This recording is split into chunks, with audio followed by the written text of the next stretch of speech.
There is a candle burning in an empty room. No one is watching it. No one is coming. And yet it burns exactly the same as it would in front of 1,000 eyes. That image is you, tonight, if you let it be. You have spent your whole life being watched, judged, measured, compared.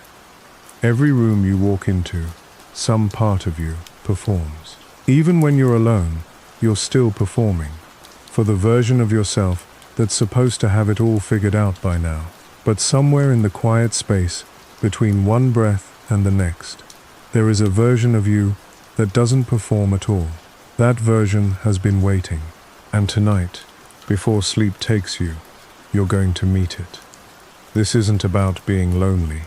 Loneliness is a wound. What we're talking about here is something different, something the old Buddhist teachers understood better than almost anyone in history.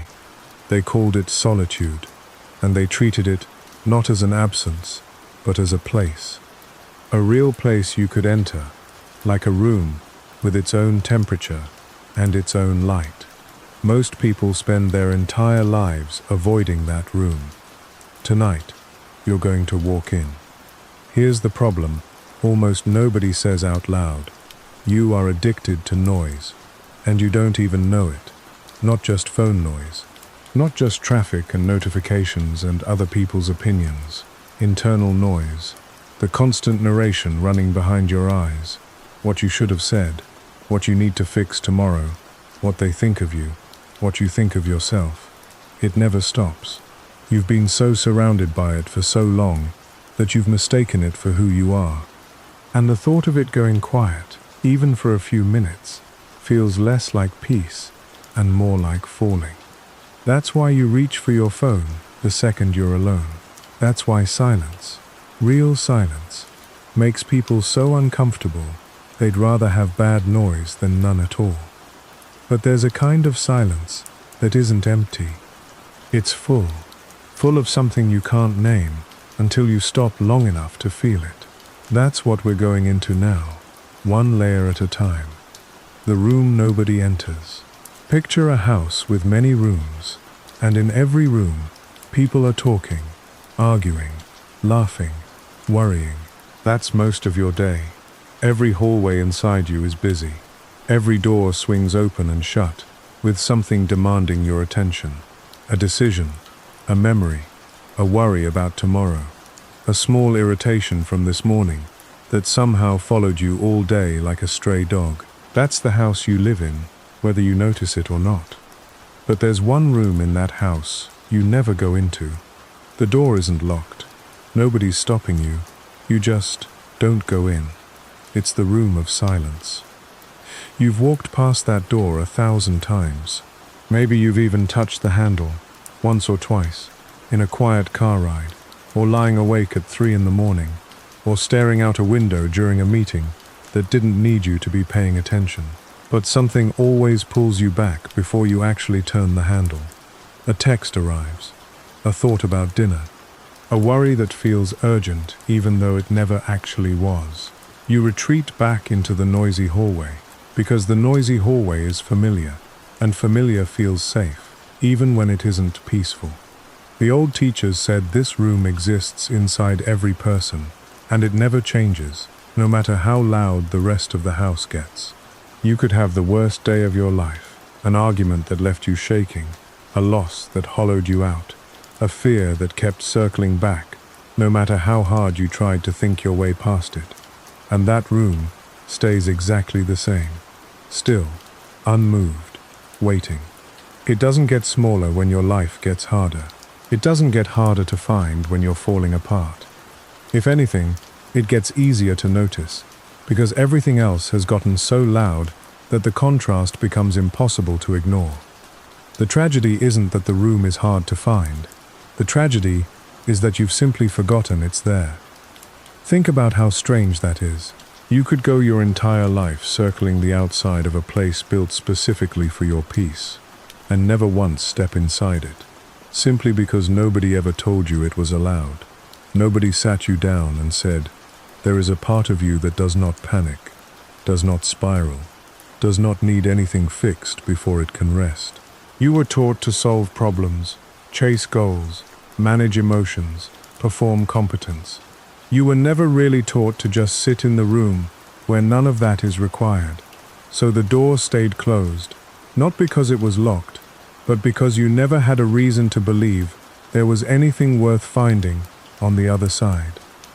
Solitude, in the Buddhist sense, isn't about running away from people. This is where most people misunderstand it completely. They hear the word solitude and they picture isolation, a monk cutting himself off from the world, refusing connection, punishing himself with loneliness in the name of enlightenment. That's not it at all. A monk sitting alone on a mountain isn't hiding from the world. He's visiting that room on purpose, the same way you might visit an old friend who never changes, never judges, never needs anything from you except your presence. He's proving to himself, again and again, that he can sit in silence without needing anything to fill it. No music, no conversation, no scrolling, no distraction, nothing to prove he's using his time well. Just sitting, just being. That alone, in a world addicted to constant stimulation, is its own quiet form of rebellion. And here's the strange part. The more comfortable you become in that empty room, the less the outside noise controls you. This isn't a metaphorical claim. It's something you can actually feel happen inside you, slowly, the way water shapes stone, not through force, but through repetition. You start carrying a piece of that stillness with you, into crowded places, into arguments, into stress. Not because the noise disappears. The world doesn't get quieter just because you've found some peace. Traffic still honks. Deadlines still loom. People still say things that sting. But something in you has changed. You've found a place inside yourself the noise can't reach. And once you know that place exists, you can retreat to it, even in the middle of chaos. The way a swimmer caught in rough water can still find the calm current running beneath the surface waves. Tonight, as you lie there, you don't need incense or a mountain. You don't need a special posture, a certain number of minutes, a app that plays rain sounds, or any of the elaborate rituals people build around stillness, as if peace were something that required equipment. You just need to stop pretending the room isn't there. That's it. That's the whole instruction. And it's almost embarrassingly simple, which is probably why so many people overlook it in favor of more complicated paths. Let your mind get quiet enough to notice the door, not open it fully, not walk all the way in and expect some grand transformation. Just noticing it exists is enough for tonight. Think of it like this. Imagine you've lived your whole life in a house with a room you never enter. And one evening, simply because you're tired of the noise everywhere else, you walk down that hallway and you stop in front of the door. You don't even turn the handle. You just stand there, aware of it, aware that it's been waiting this whole time, patient in a way nothing else in your life has ever been patient. That awareness alone begins to change something. It reminds you that quiet is not something you have to manufacture from nothing. It's not a skill you're missing, or a talent some people have and others don't. It was built into you from the beginning, the way a house is built with a room, whether or not anyone ever uses it. So many people spend their entire lives trying to create calm from the outside in, changing their environment, their job, their relationships, hoping that if enough external things quiet down, they'll finally feel at peace. But that room was never about your surroundings. It doesn't care if your day was chaotic or calm. It doesn't require the rest of the house to be silent before it opens. It has been sitting there, exactly the same, through every version of your life you've lived so far. The anxious years, the busy years, the years you can barely remember because you were moving too fast to notice them passing. Tonight is not about achieving some perfect meditative state. It's not about clearing your mind completely or reaching enlightenment before you fall asleep. It's about something much smaller and much more honest. Simply remembering the door exists. Simply letting your attention drift toward it instead of away from it. The way you might glance toward a lit window in a house you're walking past. Curious, unhurried, in no rush to knock. Just notice it's there. Just let yourself know, even for a moment, that there is a room inside you that never once stopped waiting. What silence takes away. Silence has a strange effect. At first, it doesn't feel peaceful. It feels like loss, like something is being taken from you. And that's exactly right. Silence takes away the mask. Most people don't discover this until they're already sitting in it, already lying in the dark, with nothing left to distract them. And suddenly, there's this uncomfortable sensation, like standing in a room after removing a heavy coat you didn't realize you were wearing. Your shoulders feel strange. Your posture feels unfamiliar. Something has shifted, and it takes a moment to understand what. That something is the mask. It's been on you so long, you forgot it was ever separate from your face. All day, you wear one without realizing it. The confident mask at work, the one that says you know exactly what you're doing, even when your stomach is tight with doubt. The easygoing mask with friends, the one that laughs a little too quickly at jokes, so nobody asks what's actually wrong. The strong mask with family, the one that says you're fine, you're handling it, don't worry about me, even when some private part of you is quietly breaking, has been breaking for weeks, maybe longer. Masks aren't evil. It's important to say that clearly, because it's easy to hear all this and feel ashamed, as if wearing a mask makes you fake or dishonest. Sometimes masks protect you. Sometimes the world genuinely isn't safe enough, soft enough, patient enough to receive your unguarded self, and the mask is simply wisdom, a form of self-preservation you learned because you needed it. But they're exhausting, and you don't even notice the weight of them until they're gone. That's the part almost nobody talks about, the exhaustion. Think about how much energy it takes to maintain a performance all day, every day, without ever fully clocking out. You wake up and immediately begin managing how you appear. At breakfast, you manage your tone with the people you live with. On your commute, you manage your posture, your expression, the story you tell yourself about where your life is heading. At work, you manage competence, patience, likability, sometimes all three at once, while also actually trying to do the work itself. By evening, you're managing exhaustion itself, performing that you're not as tired as you are, that you have energy left for the people who need you. And then, finally, blessedly, the lights go off, the house goes quiet, and there's nothing left to manage. No audience, no stakes. Just you, alone with whatever is actually happening inside. Silence removes the masks, one at a time, almost gently, almost mercifully, if you let it. First goes the mask of being fine. That one usually comes off first, because it's the most exhausting to maintain, and the least necessary, once no one is watching. Then goes the mask of being busy, important, needed. The mask that convinces you your worth is measured by how full your schedule looks, how many people are waiting on you, how indispensable you seem. In silence, none of that matters. No one is measuring you. No one is keeping score. And underneath all of it, there's just you, plain, unguarded, breathing in the dark, without any of the roles you play from sunrise to sunset. Some people panic at this point. This is worth naming honestly, because it happens to almost everyone at some point. They reach for the phone, turn on a show, do anything to avoid meeting that version of themselves. It feels too exposed, too undefended, like standing in daylight without any clothes on. The instinct to cover back up is strong, and it makes complete sense.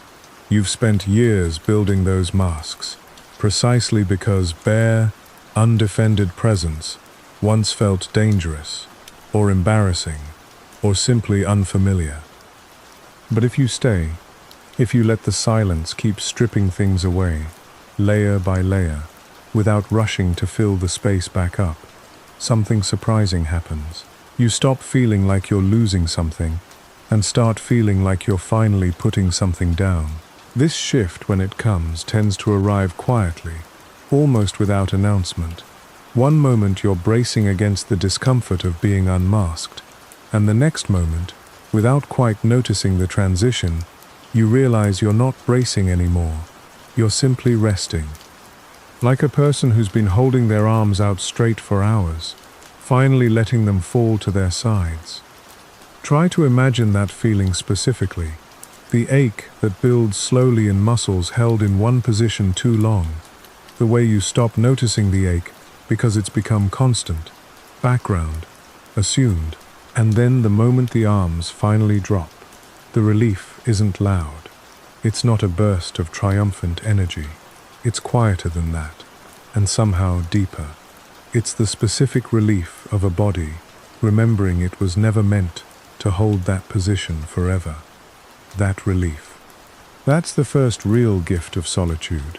Not enlightenment, not some dramatic spiritual breakthrough. Just this humble, physical, almost embarrassingly simple sensation of finally putting something down that you'd been carrying so long you forgot it was optional. And once you feel that relief, even once, even briefly, some part of you starts to remember it, starts to crave it, quietly, the way a tired body craves rest even when the mind keeps insisting there's more work to do. This is worth sitting with tonight, specifically, not fighting the discomfort of unmasking, not rushing past it towards some idea of peace you think you're supposed to arrive at quickly. Just letting the masks come off one at a time, at their own pace, trusting that underneath all of them is not emptiness, not nothing, but simply you, tired, honest, finally unguarded, finally allowed to just exist without performing anything for anyone, including yourself. The myth of being alone. Here's a contradiction that sounds wrong, but isn't. You are never less alone than when you're sitting quietly by yourself. Read that again, because it probably resists you a little. Our whole culture is built on the opposite assumption. That alone means lacking, that quiet means empty, that a full life is a loud life, packed with people, plans, and constant connection. So the idea that solitude might actually be the opposite of loneliness feels almost backwards, like being told that hunger is actually a form of fullness. But sit with it a little longer, and something starts to loosen. That sounds backwards. Surely being surrounded by friends, family, noise, connection, surely that's when you're least alone. That's the assumption almost everyone carries without examining it. But think about how many times you've been in a room full of people and felt completely invisible. Not literally invisible, of course. People could see you, hear you, respond when you spoke, but something deeper in you felt unseen. You were there physically, laughing at the right moments, nodding along, contributing to conversation, and still, somewhere underneath all that participation, a quiet ache persisted, a sense that nobody in that room actually knew what was really going on with you. That's loneliness, wearing a crowd as a disguise.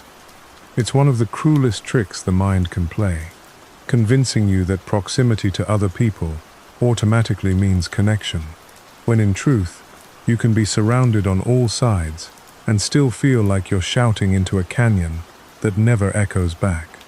Now think about the opposite experience, because most people have had it too, even if they never named it.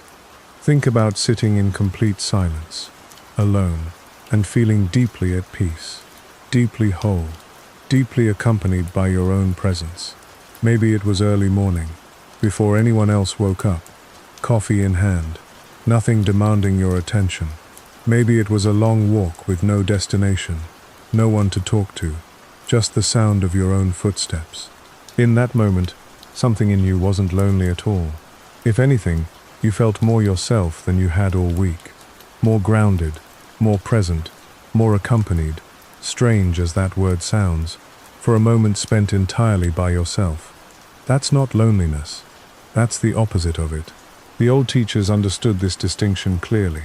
Being physically alone and feeling alone are two completely different things, and most people confuse them their whole lives, chasing constant company as a cure for an ache that company was never actually treating. This confusion costs people more than they realize. It sends them chasing connection outward, endlessly, restlessly, convinced that if they just find the right group of friends, the right partner, the right community, the ache will finally quiet down. And sometimes it helps, for a while. Genuine connection is real and valuable and worth pursuing. But if the ache is actually about disconnection from yourself, no amount of external company will fully resolve it. You can be deeply loved and still feel a hollow space inside if you've never learned to sit with your own presence without needing it constantly validated by someone else's attention. Solitude, done right, isn't the absence of company. This is the part that changes everything once you actually understand it. It's the discovery that you were never actually by yourself to begin with. Your own awareness, quiet and steady, has been sitting with you this entire time, like a companion who never once left the room, even when you forgot it was there. Think about that phrase carefully. Your own awareness, not your thoughts, which chatter and argue and worry, not your emotions, which rise and fall like weather. Something underneath all of that, the simple, steady fact of being aware, of witnessing your own life as it happens. That awareness has never once abandoned you. Not during your hardest years, not during the nights you felt most forgotten by everyone else. It was there, quiet, patient, present, the one companion that never needed convincing to stay. Most people never notice this companion because it doesn't announce itself the way other people do. It doesn't text you, doesn't show up with plans, doesn't require maintenance or reciprocity. It's simply there, underneath everything, the way the sky is there, underneath every passing cloud, whether or not you look up to notice it. And because it asks for nothing, people mistake its silence for absence. They think, because this presence doesn't demand attention the way relationships do, that it doesn't count, that being alone with it is somehow less than being with someone else. But the opposite is true. This is the one relationship that has been perfectly consistent your entire life.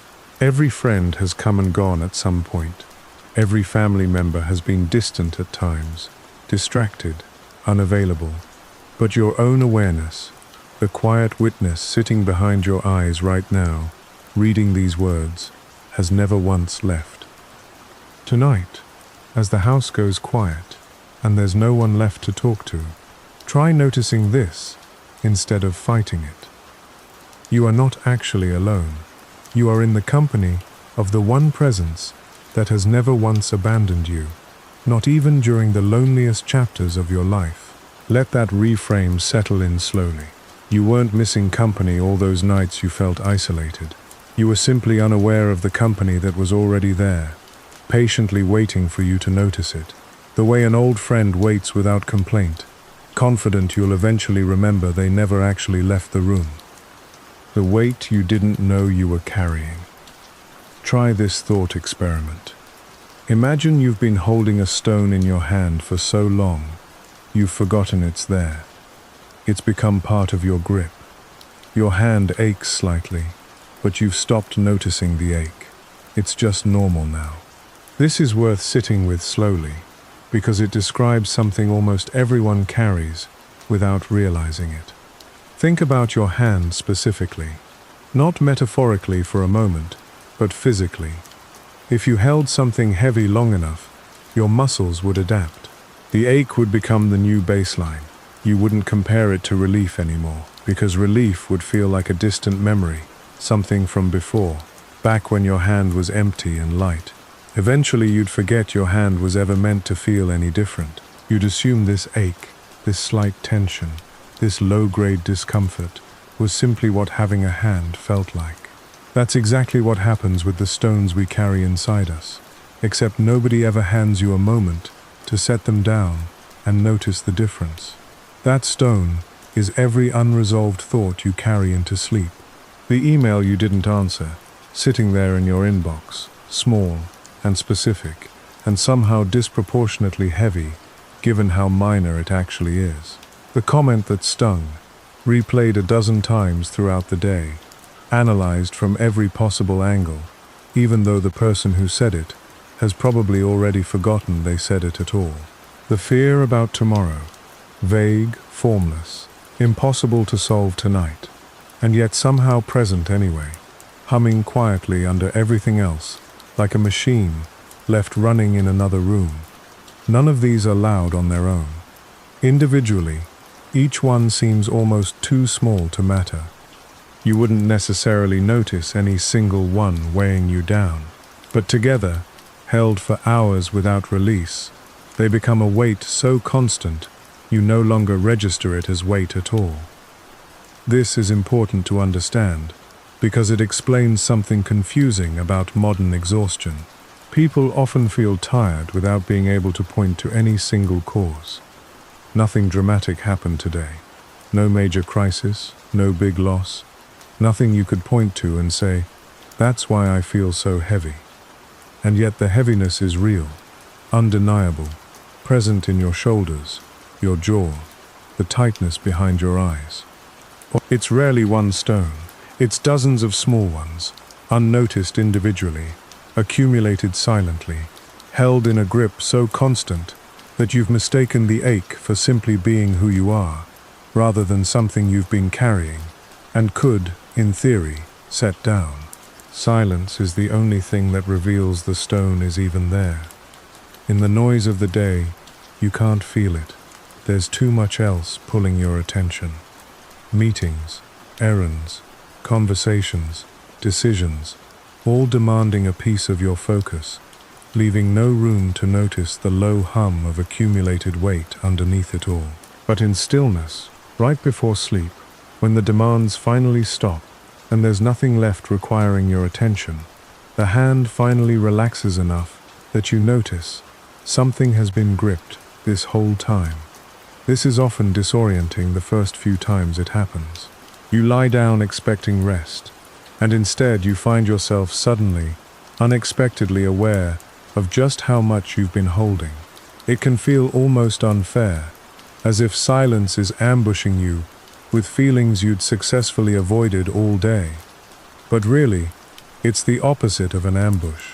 It's an invitation, finally offered, finally received, to put something down that was never meant to be carried indefinitely. This is why some nights, when you finally lie down in quiet, an old memory surfaces out of nowhere. A conversation from years ago, one you thought you'd fully processed, forgotten, filed away. A regret you thought you'd buried, resurfacing with startling clarity, as if it happened yesterday instead of a decade ago. It's not random. It's the stone finally being seen. Your mind isn't malfunctioning by bringing these things up in quiet moments. It's finally doing the work it's been waiting to do, sorting, processing, releasing, work that requires stillness, the same way sediment requires still water to settle and become visible. And here's the mercy in it. You don't have to fix it, analyze it, or solve it right now. This is worth repeating, because most people's instinct, the moment something surfaces in the quiet, is to immediately start problem solving. What should I have said differently? How do I fix this tomorrow? What does this old memory mean about who I am? But that instinct misses the actual invitation of the moment. The stone doesn't need solving, it just needs releasing. You just have to let your grip loosen, let the hand open, let the stone fall away, even if just for tonight. Think of it like setting down luggage you've carried through an entire airport, finally arriving at your seat, finally allowed to put the bag down and simply sit. You don't need to unpack it right there in the aisle. You don't need to sort through everything inside it immediately. You just need to set it down, let your arm finally rest, let your body remember what it feels like to not be holding something. That's all silence is asking of you tonight. Not answers, not resolution, just release. Let the stone drop. Let the hand open. Let yourself, finally, feel how light an empty hand can be. Why the ancient teachers chose silence over words. There's an old story about a teacher who was asked the deepest question a student could ask. What is the nature of truth? The teacher said nothing, just sat there. Minutes passed. The student grew uncomfortable, then desperate, then finally understood. The silence was the answer. Sit with that story for a moment, because most people rush past it looking for the explanation, the clever twist, the hidden meaning they think they're supposed to extract. But the story resists that kind of reading on purpose. There is no hidden meaning tucked inside clever wordplay. The silence itself was the entire teaching, complete, whole, needing nothing added to it. And that's exactly what makes the story so uncomfortable, for a mind trained to expect answers wrapped in language. Words can only point at truth. They can never contain it. Think about trying to describe the taste of something to someone who has never tasted it before. You can use comparisons, metaphors, elaborate descriptions, and still, no matter how skilled you are with language, the actual experience remains just out of reach of the words themselves. The words gesture toward the experience. They never become the experience. This is true of every deep thing humans have ever tried to explain. Love, grief, awe, peace. We reach for language because it's the tool we have, but the tool was never quite built for the job. Every time you try to explain peace, you use more words, more noise, more effort, and somehow move further from the thing you're trying to describe. This is worth noticing in your own life, if you're honest about it. Think about a time you tried to explain a peaceful moment to someone else. A sunset, a quiet morning, a moment of stillness that moved you deeply. Notice how the explanation always fell a little short, how the words felt clumsy compared to the actual feeling, how something essential got lost in translation the moment you tried to package it into sentences. That's not a failure of your vocabulary. That's simply the nature of the thing you were trying to describe. Peace doesn't live in language. It lives in the space underneath language. The space words are always trying, and always failing, to fully capture. But silence doesn't try to explain peace. Silence simply lets you stand inside it. This is the crucial difference, and it's why the old teachers so often refused to answer questions the way their students expected. Not because they didn't know the answer, and not because they were being difficult or mysterious for its own sake, but because they understood that some truths are actually damaged by being spoken. The moment you turn an experience into words, you create distance between yourself and the experience itself.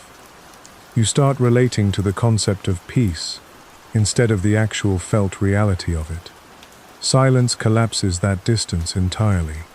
There's no concept to relate to, no idea to hold at arm's length and examine. There's just the direct, unmediated experience itself, available the instant you stop reaching for language to describe it. That's why the old teachers valued silent sitting far more than clever speeches. It wasn't anti-intellectualism, and it wasn't a rejection of wisdom or teaching. It was a recognition that certain kinds of understanding simply cannot be transmitted through explanation, no matter how eloquent the explanation happens to be. Words are a finger pointing at the moon. This image has been used for centuries because nothing describes the relationship better. A finger pointing at the moon is useful. It helps you know where to look.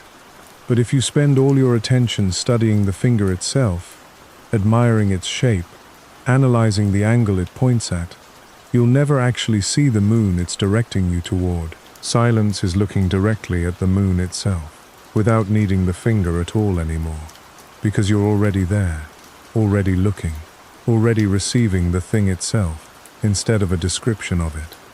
And this matters for you right now, tonight, because you don't need the right words to fall asleep peacefully. This is easy to forget in a world that constantly encourages you to explain yourself, articulate your feelings, process everything through language, journal it out, talk it through, name every emotion precisely. All of that has its place. But right now, lying in the dark, trying to drift toward sleep, none of that language is actually necessary. You don't need to think your way into calm. You don't need the perfect mantra, the ideal phrase, the ideal way of framing your day in order to release it. You need to stop reaching for words altogether and just sit, even lying down, in the plain, wordless space of simply being here. This can feel strange at first, almost like giving up, if you're used to solving problems through thinking. There's an impulse to keep narrating, keep explaining, keep finding the right sentence that will finally unlock peace. But peace was never locked behind a sentence. It's been available this whole time, underneath the narration, waiting for the talking to finally stop. Tonight, let it stop. Let the words fall away, one at a time, the way footsteps fall away into silence at the end of a long walk. You don't need to say anything to yourself right now, not even something kind, not even something wise. Just be here, wordless, resting in the space silence has always offered, patiently, long before you ever learned to speak at all. The fear hiding underneath the silence. Let's be honest about something most people won't say. The reason silence feels unbearable at first isn't because it's empty. It's because you're afraid of what you'll hear if you actually listen. This deserves to be said plainly, without softening it, because so much of what gets written about stillness skips right past this discomfort, as if everyone experiences quiet as instantly soothing. For many people, the opposite is true, at least at first.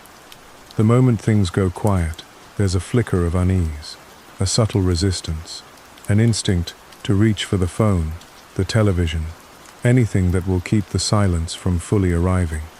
That instinct isn't weakness. It's intelligence, actually. Some part of you sensing that silence might surface something you've been successfully avoiding, and trying to protect you from that encounter. Some part of you suspects that if everything goes quiet, an old grief will surface. Maybe a loss you never fully let yourself feel, tucked away because there was too much to do, too many people depending on you, no time to properly fall apart, or a fear you've been outrunning, some deep uncertainty about your life, your choices, your direction, that you've kept at bay through sheer momentum, staying busy enough that it never quite catches up to you. Or a simple, aching question, am I actually okay? Not the surface-level version of okay you tell people when they ask how you're doing, but the real answer, the one you rarely let yourself actually ask, because you're not sure you're ready to hear it. That fear is real, and it deserves respect, not dismissal. It's not silly to be afraid of your own silence. It makes complete sense, given how much most of us have learned to fill our lives with noise, specifically to avoid this kind of confrontation. But here's what the old teachers discovered, generation after generation, sitting with exactly this fear, in monasteries and mountains and quiet rooms across centuries. Whatever surfaces in silence was already there. This is worth sitting with carefully, because it changes the entire relationship you have with the fear itself. Silence doesn't create the grief or the fear. It doesn't manufacture pain out of nothing, doesn't invent problems that didn't exist before you sat down quietly. It only reveals what noise was covering up. The grief was already inside you, whether or not you were sitting in silence. The fear was already running underneath your busy days, whether or not you gave it space to surface. Silence didn't put it there. It simply stopped hiding it from you. And revealing is not the same as being destroyed by it. This distinction matters enormously, because the fear of silence often assumes the opposite, that if the old grief surfaces, it will overwhelm you completely, that if the fear finally speaks, it will consume you, that if you actually ask yourself whether you're okay, the honest answer will break something inside you permanently. But this almost never happens the way the fear predicts. Feelings that have been avoided for a long time tend to feel enormous, specifically because they've been avoided. Their size is partly an illusion created by the avoidance itself, the same way a shadow looks larger than the object casting it when the light comes from a low angle. Once you actually turn toward the feeling, once you let it exist in the quiet, without immediately fleeing from it, it tends to reveal itself as smaller, more manageable, less catastrophic than your imagination had built it up to be. In fact, the opposite tends to happen. The thing you were most afraid to feel, once actually felt in stillness, tends to soften. Not because you fought it, wrestled with it, forced it into submission through sheer willpower. Not because you fought it at all. In fact, quite the opposite. It softens because you finally let it exist without running. Think of it like holding something that's been vibrating with tension for a long time. If you keep trying to hold it at arm's length, avoid touching it directly, it stays tense, agitated, difficult. But if you finally bring it close, hold it gently, let it simply be present in your hands, without flinching away from it, the tension gradually settles. Not because you did anything dramatic, just because you stopped resisting its presence. Fear grows in the dark corners we refuse to look at. This is almost universally true, across every kind of fear you've ever carried. The things you're most afraid to examine are almost always larger in your imagination than in reality, precisely because imagination fills in the unexamined spaces with worst-case possibilities. It shrinks the moment we turn toward it, gently, without judgment, without needing to solve it right away. This is the key phrase, without needing to solve it right away. You don't have to fix the grief tonight. You don't have to resolve the fear, answer the aching question definitively, arrive at some complete understanding of your life before you're allowed to rest. You simply have to let it exist, briefly, in the quiet, without running from it, and without demanding an immediate resolution. Tonight, if something surfaces in the stillness, an old memory, a quiet ache, an uncomfortable question about whether you're truly okay, try not to reach immediately for distraction. Let it sit beside you for a moment, the way you'd let an old friend sit quietly in the room without needing to fill every silence with conversation. You don't have to solve it. You don't have to explain it, even to yourself. Just let it be present, gently, without judgment, and notice, perhaps for the first time, that it doesn't destroy you the way you feared it might. It simply exists, briefly, in the dark, and then, softened by your willingness to finally face it, it begins to settle, the way everything eventually settles when it's no longer being chased. Here's the final layer, and it's the one most people never reach, because they think solitude ends the moment they stand back up, or the moment morning comes. Think about how most people approach stillness. They treat it like a vacation from their real life, something they step into when things get overwhelming, and then step back out of the moment the overwhelm passes, as if the two states, noise and quiet, exist in completely separate compartments with no relationship to each other. Under this view, tonight's silence would simply be a pause button. You press it, everything stops for a while, you feel a little better, and then tomorrow morning, you press play again and go right back to exactly who you were before, exactly as reactive, exactly as consumed by whatever chaos greets you first. If that's all silence was, it would still be worth something, a temporary relief, a nightly reset, nothing more. But the old teachers understood something deeper, something that changes the entire purpose of sitting in stillness in the first place. They understood that the point was never the silence itself. The point was what the silence does to you once you carry it back out into the noise. The old teachers didn't retreat into silence to escape the world forever.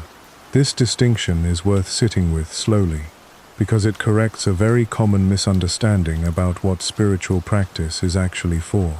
People imagine monks, hermits, ascetics, sitting in caves and on mountaintops, and they assume the goal was withdrawal, a permanent stepping away from ordinary life, family, work, obligation, noise.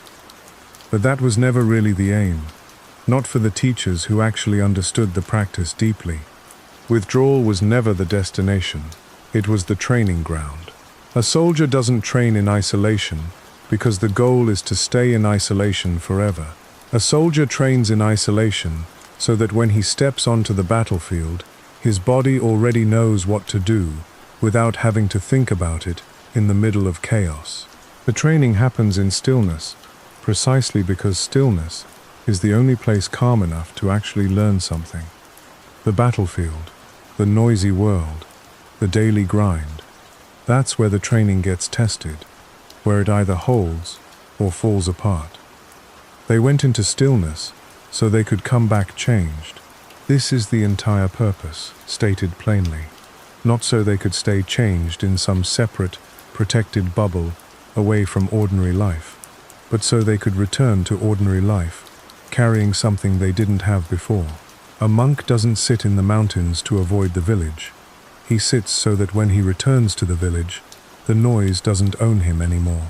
Picture this literally for a moment. Imagine a monk who spends months in silence, in some remote place, sitting with his own mind until it settles, until the constant chatter quiets, until he learns what it feels like to simply exist without needing anything to be different than it is.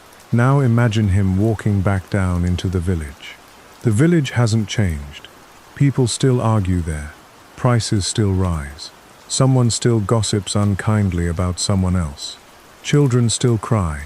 Animals still make noise. Disputes still flare up over small things that feel enormous in the moment. Nothing about the external noise has been reduced by his time away. And yet he moves through it differently now. An insult that would have once cut him to the bone now passes through him like wind through an open window.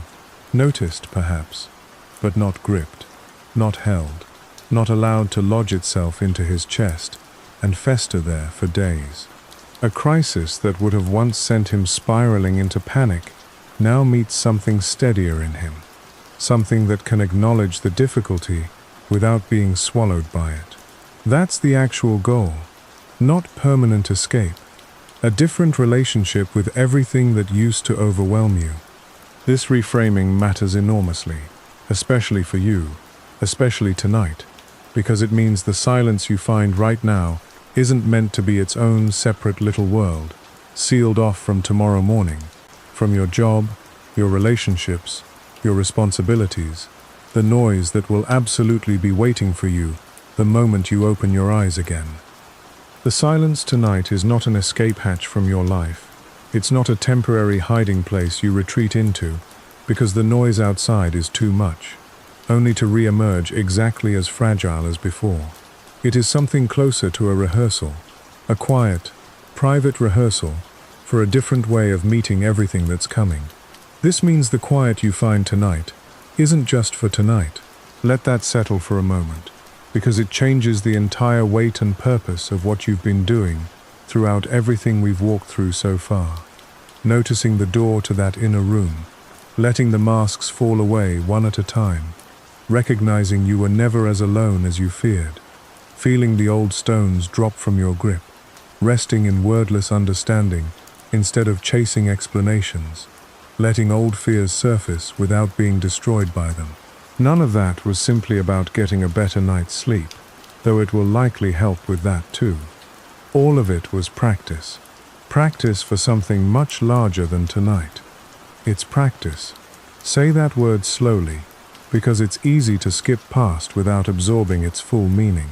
Practice implies repetition. It implies that no single instance of doing something perfectly captures the whole point. That you're not expected to master stillness in one sitting, the way you wouldn't expect to master an instrument after touching it once, or master a language after a single lesson. Each time you enter that room of stillness, even briefly, you're training yourself to remember it exists. This is the actual mechanism at work, and it's worth understanding clearly, because it removes so much unnecessary pressure. You don't need tonight's stillness to be profound. You don't need to achieve some perfect meditative state, some flawless emptying of the mind, some dramatic spiritual breakthrough that changes everything instantly. You simply need to visit the room, stand near the door, notice it, let it register, even faintly, in your memory, that this place exists inside you and is available. Because the truth is, most transformation doesn't happen in a single dramatic moment. It happens the way a path gets worn into a field, not by one person walking across it once with tremendous force, but by many people walking the same route repeatedly, lightly, until eventually the ground itself remembers the shape of that journey and makes it easier to walk again. Every night you visit this inner stillness, even briefly, even imperfectly, you are wearing a path into your own mind. You are teaching yourself, slowly, patiently, that underneath the noise, there is a place you can return to. And the remarkable thing about paths like this is that they don't require your conscious effort to use once they're worn in deeply enough. Your feet just know where to go, so that tomorrow, in the middle of chaos, in an argument, in a stressful meeting, some small part of you can quietly step back into that room for just a second. Picture this specifically, because it's not an abstract promise. It's something that actually happens once the path has been worn deeply enough. Picture yourself tomorrow, in some ordinary moment of friction. Maybe someone says something sharp to you, something that would have once sent you into hours of replaying, defending, rehearsing the perfect comeback you never got to deliver. Maybe a deadline looms, and your chest tightens with the familiar climb of anxiety, the frantic inner voice insisting that everything is falling apart, that you're behind, that you're failing. Maybe it's smaller than that, a long line, a delayed flight, a small disappointment that would normally ruin your entire mood for the rest of the day. In any of these moments, imagine something different happening this time. Instead of being fully swept into the reaction, some quiet corner of you remembers the room, not through effort, not through forcing yourself to meditate in the middle of an argument, which is neither realistic nor necessary, just a flicker of recognition, a half-second pause, a subtle awareness underneath the reaction that says, I know this feeling, I've felt something like this before, and I know there's a stillness underneath it, even now. And remember, I have been here before. This noise does not own me. This sentence deserves to be repeated slowly, because it captures something essential about what's actually changing in you through this practice. It's not that the noise disappears. It's not that arguments stop happening, deadlines stop looming, disappointments stop occurring. The noise remains exactly as loud and as frequent as it's always been. What changes is your relationship to it, the sense of ownership the noise has over your internal state. Before this practice, the noise owned you completely. An insult didn't just happen, it took over your entire evening. A stressful email didn't just require a response. It hijacked your entire nervous system for hours. The noise had total authority over your inner weather. But through repeated visits to that quiet room inside you, something shifts. The noise still arrives, still demands attention, still requires you to respond to it in the world. But it no longer owns the deepest part of you. There's a place underneath it that remains untouched, unclaimed, quietly present the way it's always been. And now, because you've practiced finding it, you can actually access it, even in the middle of difficulty. not just in the safety of a quiet bedroom at night. This is worth being honest about too. This doesn't happen instantly, and it doesn't happen perfectly. You won't wake up tomorrow completely transformed, immune to frustration, permanently unbothered by everything that used to unsettle you. That's not how any of this works, and it's important not to expect it, because expecting instant transformation only sets you up for disappointment and makes you feel like you've failed if tomorrow's argument still stings, if tomorrow's stress still tightens your chest. The path is worn in gradually. Some days the memory of the room will surface quickly, offering real relief in a difficult moment. Other days you'll be fully swept into the noise before you even remember the room exists at all, and you'll only notice, hours later, looking back, that you'd forgotten to visit that inner stillness, even for a second. Both of these outcomes are normal. Both are part of the same slow, patient process of wearing the path in deeper. What matters is that you keep returning to the room, night after night, not because you're chasing some dramatic result, but simply because each visit adds another small layer to the path, another small deposit into a reserve you'll be able to draw on later, in moments you can't fully predict or control. The monk who walked back into the village calm and unshaken didn't become that way after a single quiet afternoon on the mountain. He became that way through years of returning, again and again, to the same silence, wearing the same path, deepening the same groove, until eventually it became something closer to instinct rather than effort. You are doing the same thing tonight, on a much smaller scale, in an ordinary bedroom instead of a mountain monastery, but the mechanism is identical. Every time you notice the door to that inner room, even briefly, even without walking all the way through it, you are practicing. Every time you let a mask fall away, even one you'll probably put back on again tomorrow out of habit, you are practicing. Every time you remember that you were never truly alone, that your own quiet awareness has been with you the entire time, you are practicing. Every time you let an old stone drop from your grip, even if new stones inevitably accumulate again tomorrow, you are practicing.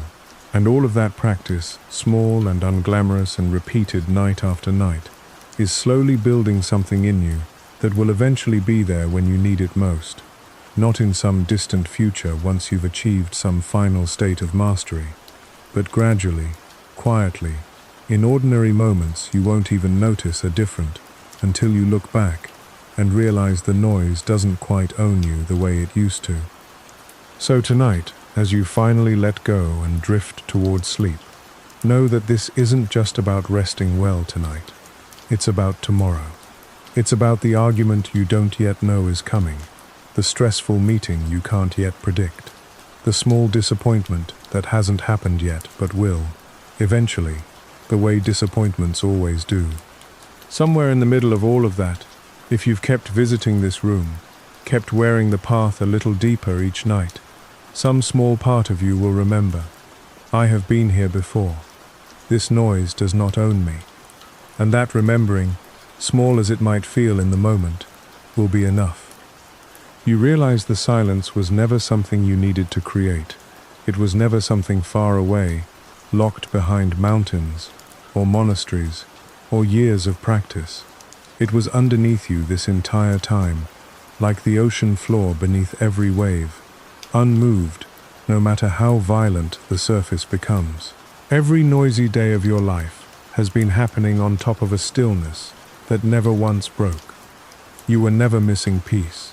You were only ever standing on top of it, too distracted by the waves to notice the ground beneath your feet.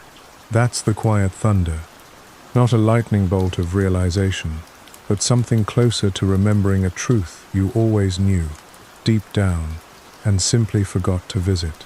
So tonight, let the noise of the day fall away, layer by layer.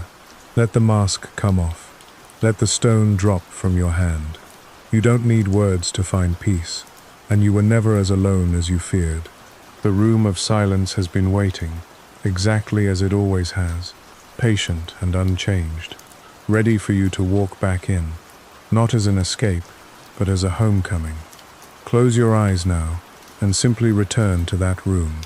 If this quiet stayed with you even a little, subscribe, so the next teaching finds you when you need it.